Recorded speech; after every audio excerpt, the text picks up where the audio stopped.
السلام علیکم گائز، کیسے ہیں آپ سب؟ آج ناول کا نیکسٹ پارٹ اور ویڈیو کو سٹارٹ کرتے ہیں۔ مرضی کا مالک ہے۔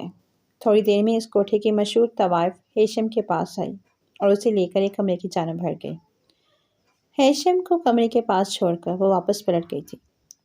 وہ اپنے پیر کی ٹھوکر سے دروازہ کھولتا اپنی شاندار سحر انگیز شخصیت کے ساتھ پورے اعتماد سے کمرے میں داخل ہوا تھا اور اپنے پیچھے دروازہ بند کرتا سامنے پڑے بیڈ کی طرف دیکھنے لگا تھا، جس پر سرخ گلاب کی پتیوں کی چادر بچھی ہوئی تھی، اور بیڈ پر بیٹھا وہ نازک وجود عروسی لباس میں موجود تھا۔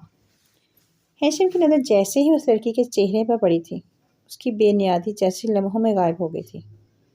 وہ لڑکی تھی کہ کسی ماہر مصور کے ہاتھوں بنا حسن کا شاہکار۔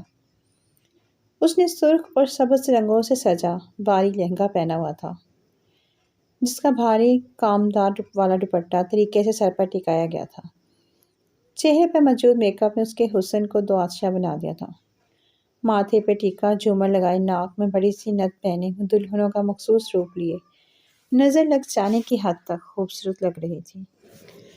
ہیشم اس لڑکی کے اس حسین روپ میں بری طرح الجھ کر رہ گیا تھا اور ٹکٹکی باندھے خاموش کھڑا اسے دیکھے جا رہا تھا، جبکہ عائشہ جو کب سے سر جھکائے بیٹھی اپنی بے بسی پر خون کے آنسو روتے ہوئے اپنی آنکھیں موند کر دل ہی دل میں اس رب کے حضور اپنی عزت کی سلامتی کی دعائیں کر رہی تھی۔ اس نے کچھ دیر دروازہ کھلنے اور بند ہونے کی آواز بخوبی سنی تھی۔ کمرے میں کسی کی موجودگی کا احساس ہوتے ہی اس نے آنے والے کو اپنی بھیگی پلکیں اٹھا کر دیکھا تھا اور اپنے سامنے کھڑے اس شخص کو دیکھ کر وہ حیرت سے ساکت بیٹھی رہ گئی تھی۔ وہ اس شخص کو کیسے نہ پہچانتی جس کی شہرت پورے شہر میں مشہور تھی؟ شاید ہی کوئی ایسا شخص ہوگا جو اسے نہ جانتا ہو۔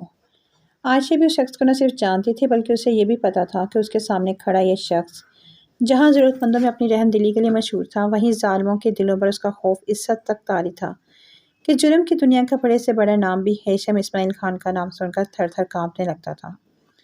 ہاں، یہ شخص یہاں عائشہ کے لیے نجات دہندہ کا روپ لے کر آیا تھا۔ یہ عائشہ کی دن رات مانگی گئی دعاؤں کی قبولیت بن کر آج اس کے سامنے آ کھڑا ہوا تھا۔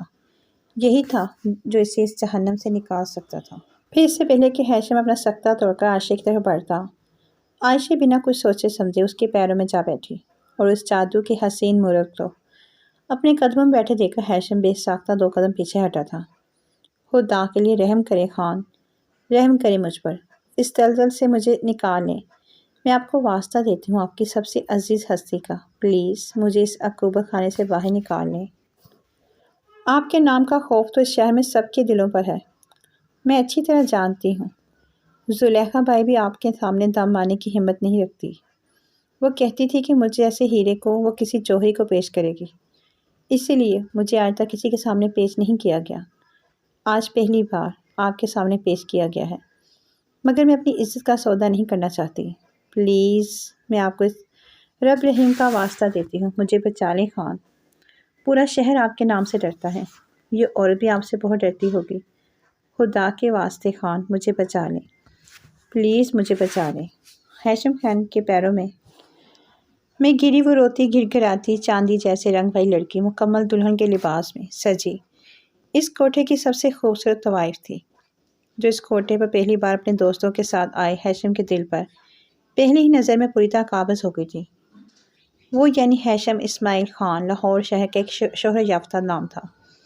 پورے شہر پر اس کے نام کا سکہ چلتا تھا۔ آج وہ پہلی بار لاہور کے اس مشہور کوٹھے پر اپنے فورن فرینڈز کے ساتھ ان کے بہت اصرار کرنے پر پہلی بار آیا تھا۔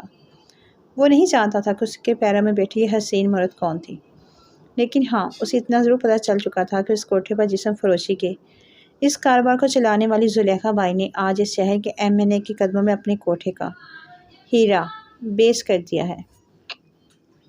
وہ حسین ڈول نہ صرف اپنے وجود کی حشر سامانیوں کے ساتھ ہیشم کے دل کو لوٹ رہی تھی، بلکہ اس کے چہرے پر چھائی معصومیت نے بھی ہیشم کو اپنے ساتھ باندھ لیا تھا۔ اس نے اپنے پیروں میں بیٹھی اس خوبصورت گڑیا کو اٹھایا تھا اور اس کے چہرے پر بہتے آنسوؤں کو پونچھنے کے لیے اپنی جیب سے رومال نکال کر بھی دیا تھا۔ ہم نہیں جانتے تم کون ہو، مگر تم جب اس کام کے خلاف ہو تو یہاں کیا کر رہی ہو؟ کون لایا تمہیں یہاں؟ ہیشم کی خوبصورت بھاری آواز پر عائشہ نے پلکیں اٹھا کر اسے دیکھا تھا۔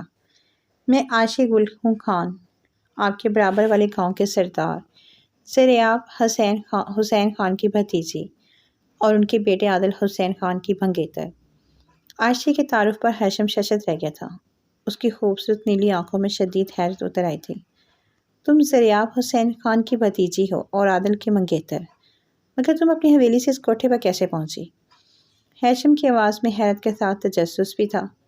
عائشہ نے کرب سے مسکراتے ہوئے اپنے سامنے کھڑے پروقار سے سردار ہیثم اسماعیل خان کو دیکھا تھا، اور پھر دھیرے دھیرے اس نے ہیثم کو اپنے بارے میں سے بتانا شروع کر دیا تھا، جبکہ ہیثم حیرت سے کھلی اپنی نیلی سحر انگیز آنکھوں سے اس ٹاکنگ ڈول کو دیکھتا جا رہا تھا۔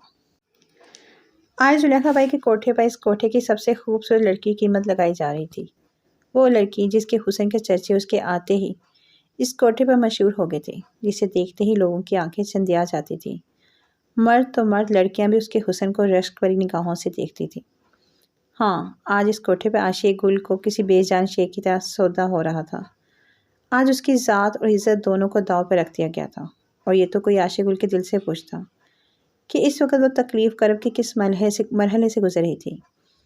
آج یا تو اسے اپنی جان پر کھیل جانا تھا یا اپنی اس عزت کو ہار جانا تھا، جس کی حفاظت اس نے اب تک اپنی جان سے بڑھ کر کی تھی۔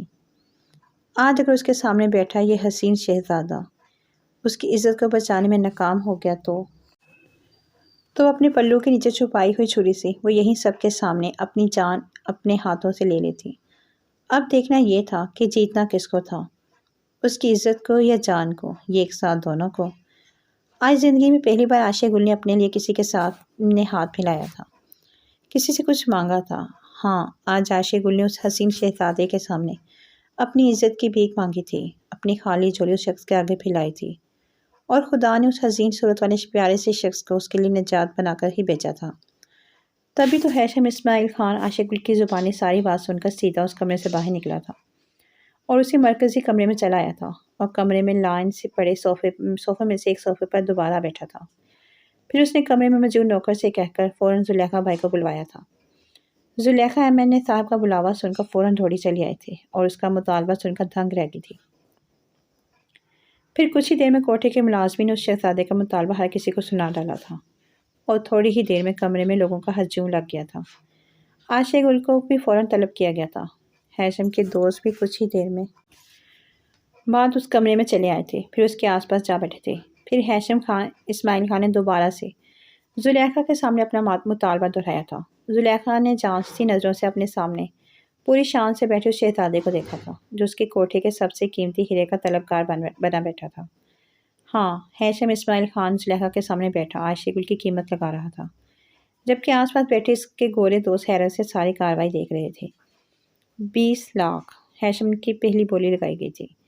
اتنی بڑی قیمت سن کر زلیخا کی بانسیں کھل گئی، لیکن اس نے اپنے تاثرات کمال ہوشیاری سے چھپا لیے تھے۔